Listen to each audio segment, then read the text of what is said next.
Hello friends, welcome to maths वाला। तो इस वीडियो में हम लोग को जानना है कि आयत रेक्टेंगल के सभी सूत्र एवं इसके परिभाषा को।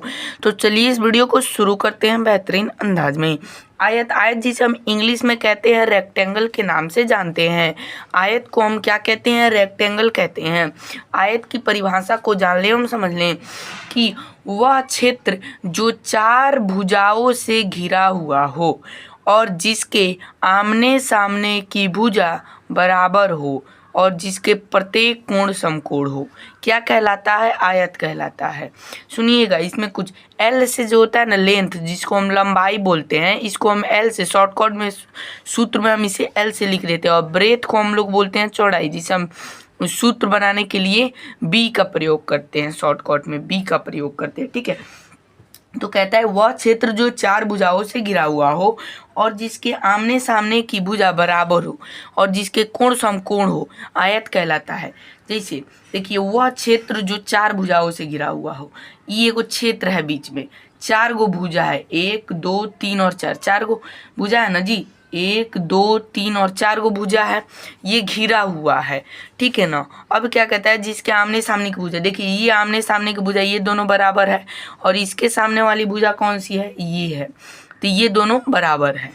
तो ठीक है, इसलिए हम कहेंगे जिसके आमने सामने की भुजा बराबर और जिसके प्रत्येक कोण है, देखिए है, इसका लाइन स्ट्रेट जा रहा है, इसका तो है कोणवा 90 डिग्री का होना जी, इसका भी लाइन सीधा जा रहा है, ये भी 90 डिग्री का, इसका भी दोनों लाइन सीधा जा रहा है, बीच में बनने वाला कोण 90 डिग्री, अभी लाइन सीधा जा रहा है, इसमें बनने वाला कोण 90 डिग्री। तो बोल देंगे कि वह क्षेत्र जो चार भुजाओं से घिरा हुआ हो और जिसके आमने सामने की भुजा बराबर हो और जिसके प्रत्येक कोण 90 डिग्री हो, आयत कहलाता है। ये तो हम लोगों ने समझ लिया।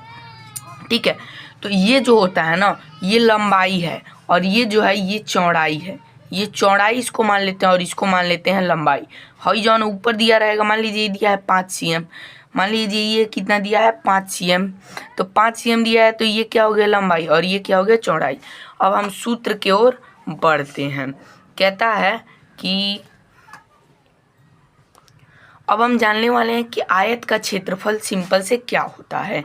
तो आयत का क्षेत्रफल बराबर होता है लंबाई गुना चौड़ाई, लेंथ गुना ब्रेथ। लंबाई को हम लेंथ बोलते हैं, चौड़ाई को हम ब्रेथ बोलते हैं। तो इसको हम शॉर्ट में लंबाई को एल बोलते हैं, लंबाई एल और बीच में गुना, और चौड़ाई को हम लोग क्या बोलते हैं जी? ब्रेथ बोलते हैं, एल गुना बी।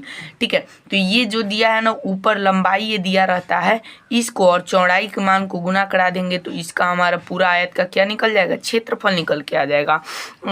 आशा है कि आप लोगों ने समझ लिया होगा। 2 नंबर सूत्र है, आयत की लंबाई बराबर क्या होता है? आयत की लंबाई बराबर क्या होता है? आयत की अगर लंबाई कैसे प्रश्न पूछेगा? चौड़ाई दे देगा, ब्रेथ दे देगा, और क्षेत्रफल दे देगा। आयत का पूछेगा कि बताइए कि आयत की लंबाई क्या है, तो आपको बता देना है लंबाई बराबर क्षेत्रफल बटे में क्या हो जाएगा? चौड़ाई हो जाएगा।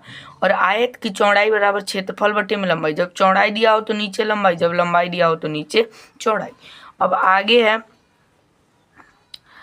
आयत का परिमाप बराबर, आयत का परिमाप बराबर 2 इंटू लंबाई प्लस चौड़ाई, 2 into L plus B, 2 into L plus B कर देंगे, आयत का परिमाप निकल के आ जाएगा।